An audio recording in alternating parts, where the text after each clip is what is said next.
He's going to appoint mercy for you. He's going to ordain mercy for you. He's going to institute, bring about, produce, press, and squeeze mercy and blessings all over you and all over your descendants for 1,000 generations.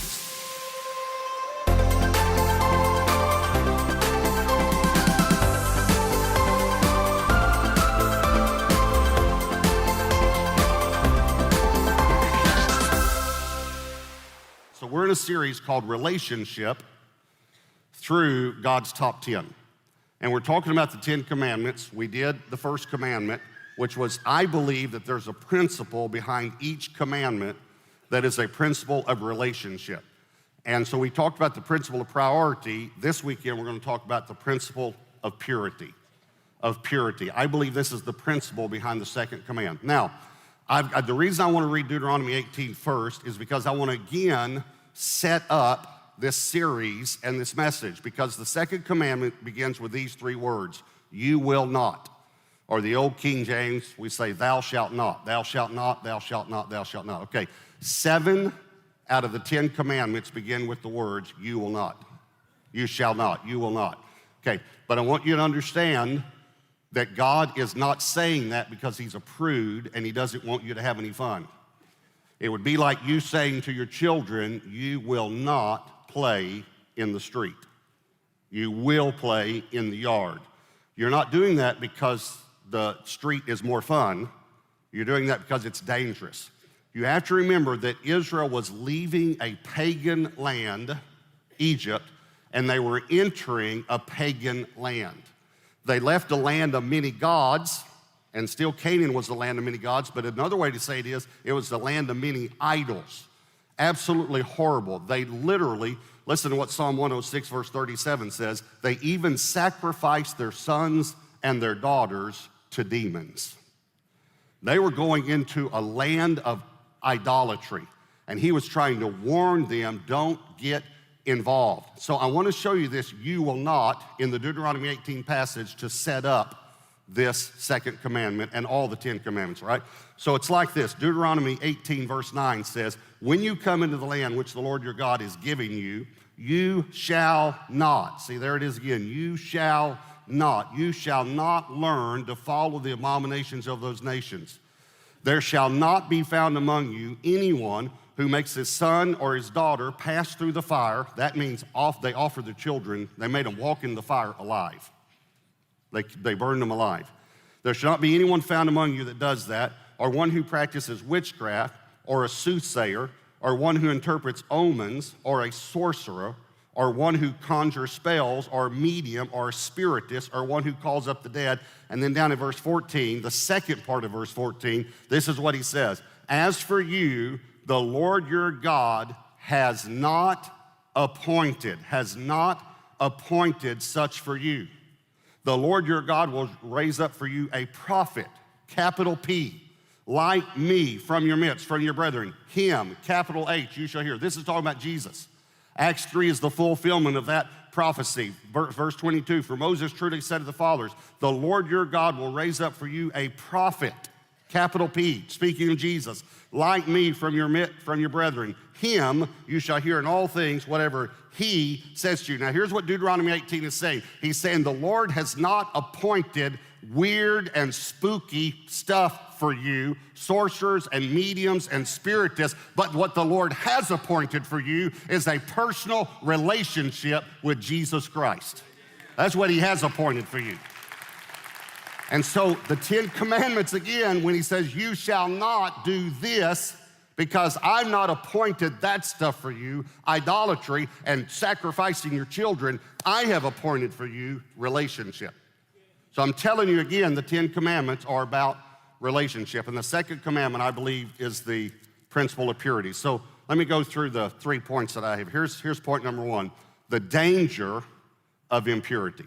Now in Exodus 20, if you're over there, Exodus 20, the second commandment is 3 verses.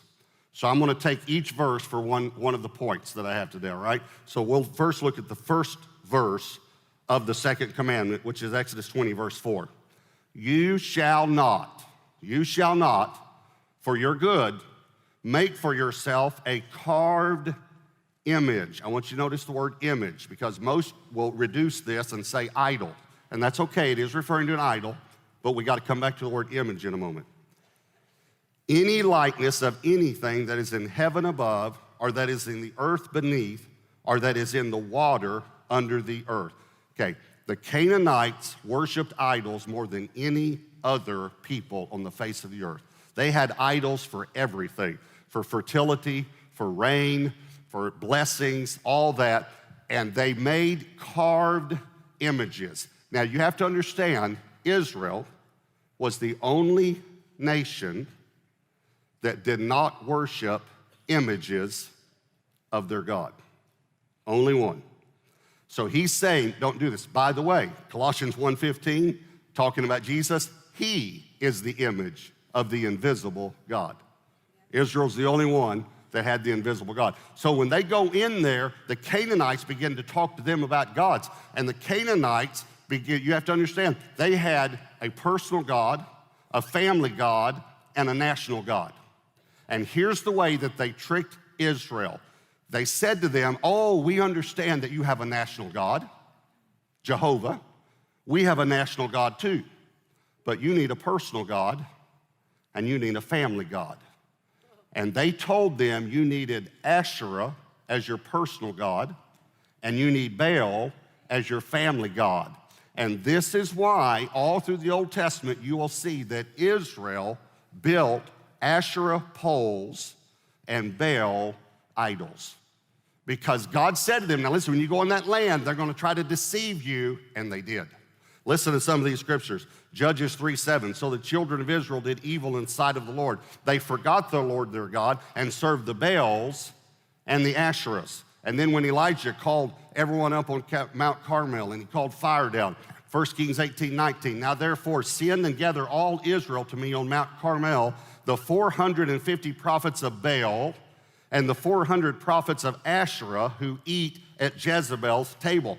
Remember, by the way, when God was telling Moses on the mountain, do not make an idol, do not have a carved image. While he's telling Moses this on the mountain, the children of Israel are at the bottom of the mountain making 2 golden calves.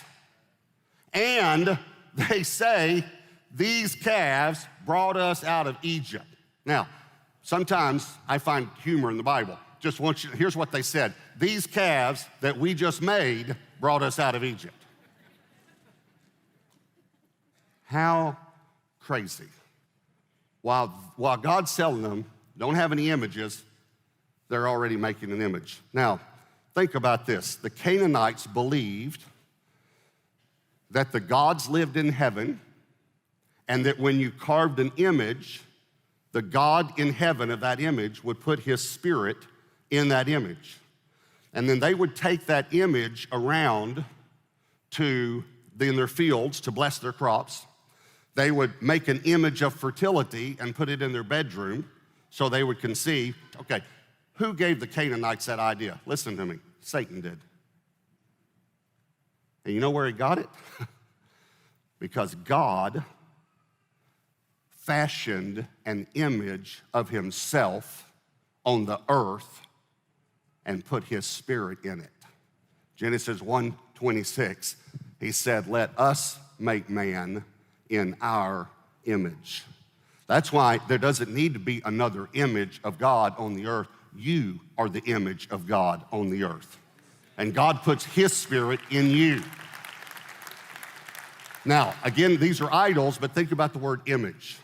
The word image is the root word of the word imagination. I almost named this message the principle of reality, because when you live in a fantasy world, when you live with imaginations that are ungodly, if you imagine yourself with another person sexually than your spouse, if you imagine yourself in another job or another house, and I'm talking about where you can't be content, you can't be happy until you get this raise or this promotion or this title or this position or this much money in the bank. When you begin to imagine yourself doing something other than what God has provided for you, you have an idol. You have an idol. So these are the dangers. This is the danger of impurity. Let me tell you, secondly, here are the consequences of impurity. This is the second verse of the second commandment, verse 5. You shall not bow down to them nor serve them. Now here's what he's telling them. We're going to go into more detail, but he's telling them they're going to take you into bondage. They're going to take you into bondage. You're going to serve them. Now here's the reason why. For I, the Lord your God, am a jealous God, visiting. I want you to notice this word visiting, because I think people have totally misunderstood this as well. Visiting the iniquities of the fathers upon the children to the third and fourth generations of those who hate me. Okay. First of all, I want you to notice that this happens to people who hate God, not people who love God. You can't imagine how this has been misapplied in the body of Christ. This happens, he said, I visit the iniquities to the third and fourth generation of those who hate me. He's going to tell us a moment what he does for those who love him. To the third and fourth generation. Okay, just think, it's not I just want people to understand the grace of God even in the Old Testament. He didn't say the word visiting. It's a great word. Think about visit. When you visit. Listen, he didn't say, I'm going to cause these iniquities to inhabit the next generations. He said, but I am going to let them visit them. Not inhabit, but visit. Visit's a big word. So let me just tell you in the natural how this could have happened. In Israel, most houses had 4 generations living in one house. In my own life, my parents are still alive, and Debbie's mother is still alive. So when we gather for Christmas, Thanksgiving, family functions, we have my parents and Debbie's mom, then Debbie and me, then our children, and then our grandchildren. How many generations? 4. Every holiday, we have 4 generations. So in Israel, 4 generations living in the house. This is amazing. God said to the third and fourth generation. Think about, now my father is a very godly man. He's a very godly man. So this is not applicable to him today at all. But think about if my father was an alcoholic and he showed up at all these family functions drunk. It would influence, it would affect my children and grandchildren, the third and fourth generation. Are you following me? Okay, so God says it's going to do this. But why would God even allow this? Why would God say, I am going to visit them? Well, he gives us the reason. I'm a jealous God. I'm a jealous God. I am jealous for your affection, so I'm going to do something to get your affection. Now, I'll explain to you in a moment how it does get your affection. But let me explain jealousy for a moment. Jealousy is listed as a work of the flesh. But there's a good jealousy and a bad jealousy. The bad jealousy is you're jealous for another person because of selfish reasons. The good jealousy is you're jealous of another person because of godly reasons, because you love that person, don't want anything to happen. In the same way, listen, God says all through the Old Testament, I am so jealous for Israel. He's not angry at them. He's angry at the ones that are taking them captive. He's upset. He's going to come in. So why would he visit the iniquity? Well, it's amazing. It's because that iniquity actually frustrates the next generation so that they search for God. They see the consequences of the iniquity, like an alcoholic in the family. And they decide, I'm never going to have anything to do with that. As a matter of fact, they had a saying in Israel where they misinterpreted this commandment, and their saying was, a son shall die for the sins of his father. It's like our saying, like father, like son. Okay, a son shall die for the sins of the father. And Ezekiel 18, I don't have time to read the whole chapter, but God comes in and says, you will no longer say that because I'm a just God. And he says, and this is what he says. Let me just show you a couple scriptures if I have any idea where, okay, on the page. Here it is. Exodus 18, verse 14. He says, if, however, this is the bad guy, he begets a son who sees all the sins which his father has done and considers it, thinks about it, but does not do likewise. And then in verse 17, he, the son, shall not die for the iniquity of his father. He shall surely live. He comes in and says, listen, I want to visit these iniquities on you, But you have a choice whether you're going to continue in that way or not. And if you'll turn from that, if you'll consider it and turn. Remember I used that illustration about my father. My father grew up in an alcoholic home. He saw alcoholism. We never had a drop of anything in the house. You wanna know why? Because he saw it, he considered it, and listen to me, and he broke that generational curse over our family because he turned away from it.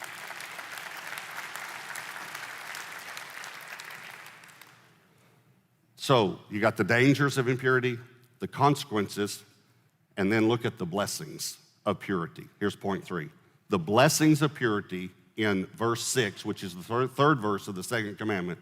But, in other words, he just said, I'm going to visit the iniquities to the third and fourth generation of those who hate me, but showing mercy to thousands. And the implication here is generation, and you say, well, how do you know that? Well, I'll back it up with another scripture. To those who love me and keep my commandments. And let me show you those scriptures, because a lot of people say, well, that's just thousands of people, not thousands of generations. Problem is, there are 3 other scriptures that state thousands of generations. In Deuteronomy 7, Deuteronomy, by the way, is the second law. You got Exodus as the law, Deuteronomy is the second law. In other words, the law repeated. Deuteronomy 7, verse 9, therefore know that the Lord your God, he is God, the faithful God, who keeps covenant and mercy for 1,000 generations with those who love him and keep his commandments. Isn't that cool?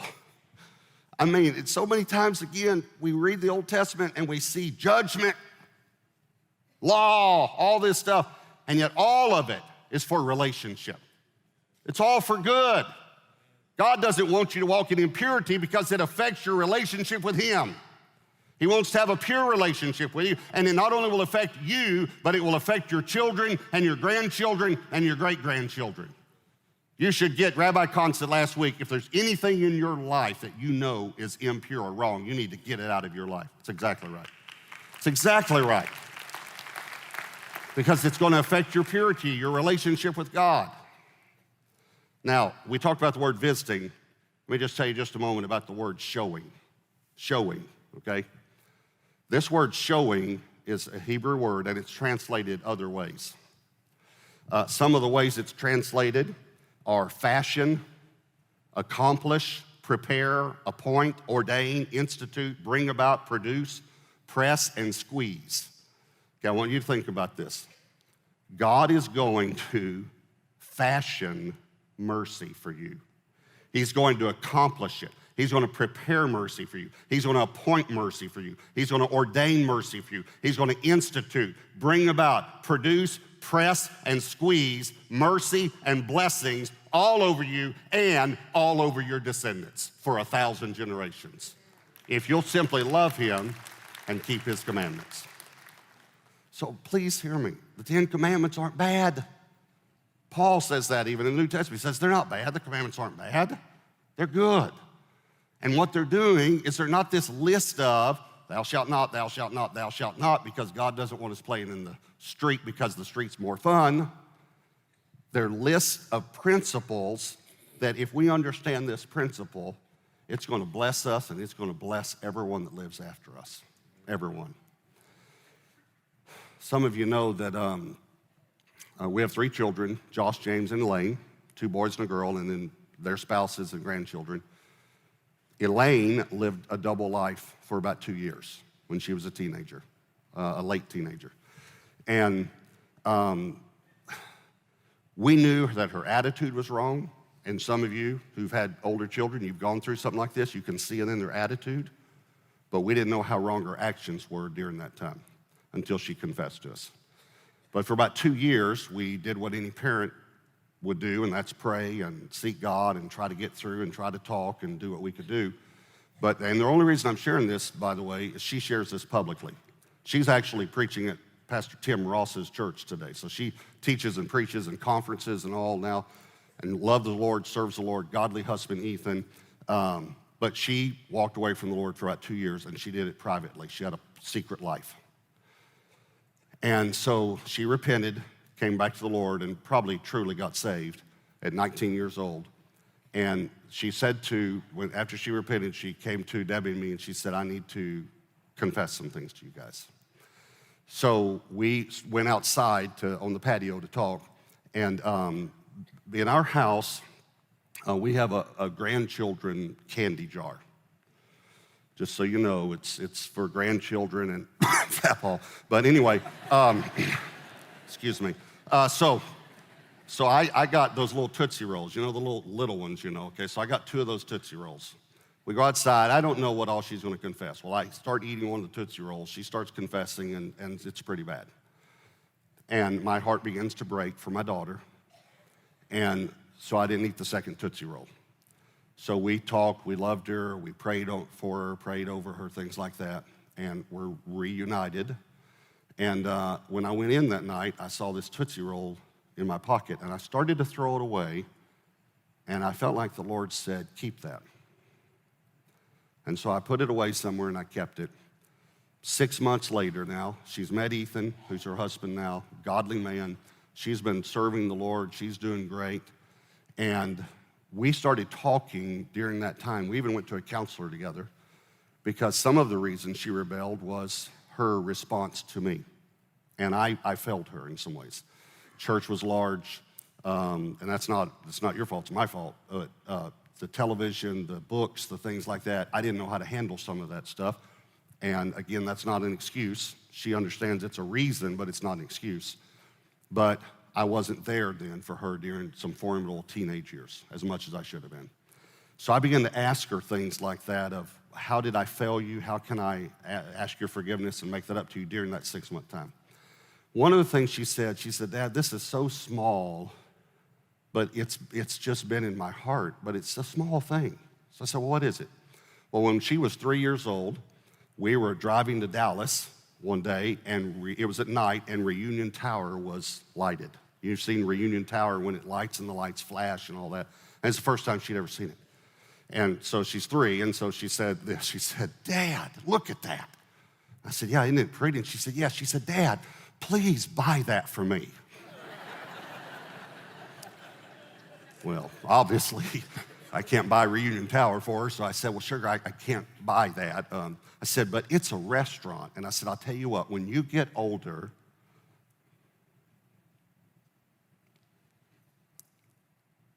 I'll take you on a date to Reunion Tower. And I forgot all about that. But she didn't forget about it. And she said, Dad, it's just a small thing, but you never did that. And so we set up a date. And when I was getting ready to take her to Reunion Tower, the Lord spoke something to my heart. And I put that Tootsie Roll in my pocket. And so we had our dinner. 2 days later, I knew that Ethan was going to propose to her. He'd already talked to us about it. And I said to her after dinner, I said, you want some dessert? She said, yeah. And I pulled that Tootsie Roll out. And she said, that's our dessert. I said, well, we can order something else in a moment. But I said, do you have any idea what this is? She said, no. And so I told her about the 2 Tootsie Rolls. And I said, the Lord told me that you and I are going to eat this Tootsie Roll tonight because we're closing the chapter on the time you walked away from God, and we're breaking those curses to our future generations.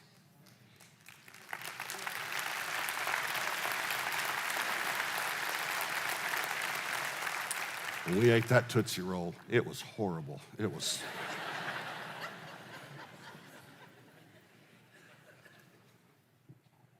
Are you hearing me? When God said, you shall not, it's not because he doesn't want you to have fun. It's because he wants you to walk in a pure relationship with him. God really does want us to have a pure relationship with him. These 10 commandments are not about you shall not, you shall not. These 10 commandments are principles of how we can have a better relationship with God and a better relationship with others. If there's an area of impurity in your life, not because God's mad at you, but because God loves you, I want you to lay it down today. Hey, thanks so much for watching. I hope you join me next time as I continue this series, Relationship Through God's Top 10.